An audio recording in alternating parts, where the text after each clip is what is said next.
Online रे apply करिवो phone करिवो apply करले permit होला गोटे कोरे सेटा साइन करे कि नंबर रे काम करे पटापट साइन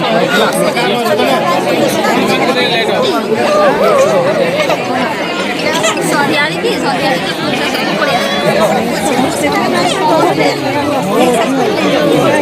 नहीं करी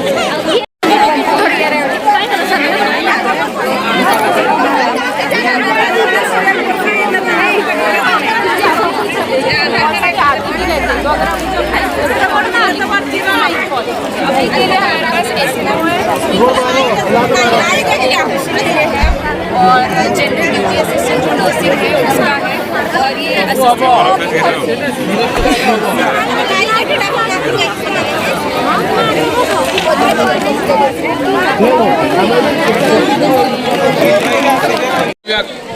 ये जहाँद्वारा कि आम आज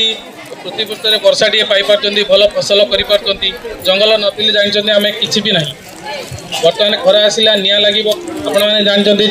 जदि गोटे जंगल में निआ लगुच 8-10 वर्ष समय लगुच पुणी पुनरुद्धार होगापी दरकार तो से जिनसा आम कि रोकीपर एवं आम गाँ गाँ गुड़ाक चली प्रत्येक गाँव में आम रैली चली सचेतनता रथ चली जंगल में केमती आम निआ न लगेगा तो से प्रथम आम बहुल सीजन आसूँ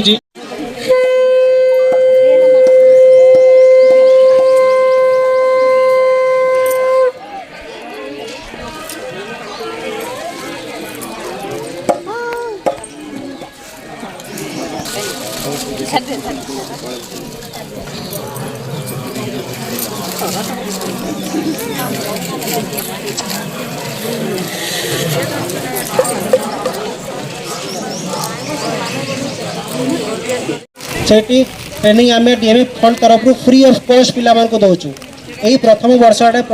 रे आम 120 पिला सिलेक्शन करके भुवनेश्वर को पठेलु से माने फ्री ऑफ कॉस्ट पाठ पढ़ुन से नो पैसा किसी टंका पैसा दरकार नहीं फ्री ऑफ कॉस्ट आप पाठ पढ़ी पारे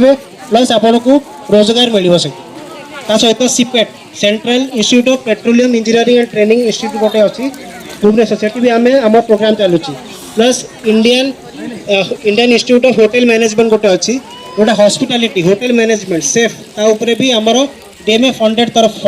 प्रोग्राम चलू अच्छी यही वर्ष रोचे रोहिणी तो ये 5टा गाँव को आम जिया खतर गाँ करूँ कारण ये गाँ गुड़िक प्रचुर परिमाण में माँ मैंने जिया खत कर जिया खत करके केमती 2 पैसा रोजगार करेंगे परिवार को आनीपर पिला छुआ को केमती पाठ पढ़े पारे से यारी आपको बेसी श्रम दाम करने पड़ूना किसी खर्च करने पड़ूना केवल आपंकर घर जो महिला जिनस परिवार चुपा ये सब जिनस को लेकिन डिकम्पोज करके खत करेंगे आ वर्ष 2 थर यहाँ बाहरी पार्टी निहाती और टाँकी पाखापाखि 16 ରୁ 20,000 टका आप पाइपर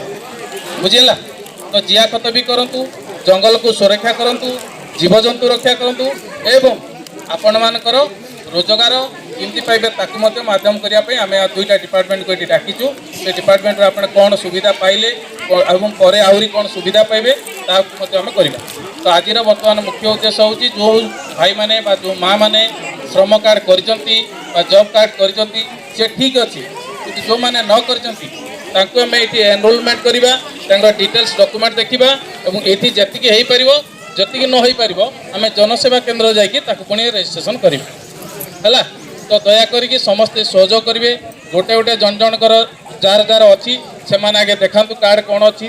जो मानकर ना से कौन काम कर देखिए आम ये प्लां कर बेसी भाषणबाजी न करके आम बर्तमान काम को जीवा है चलो।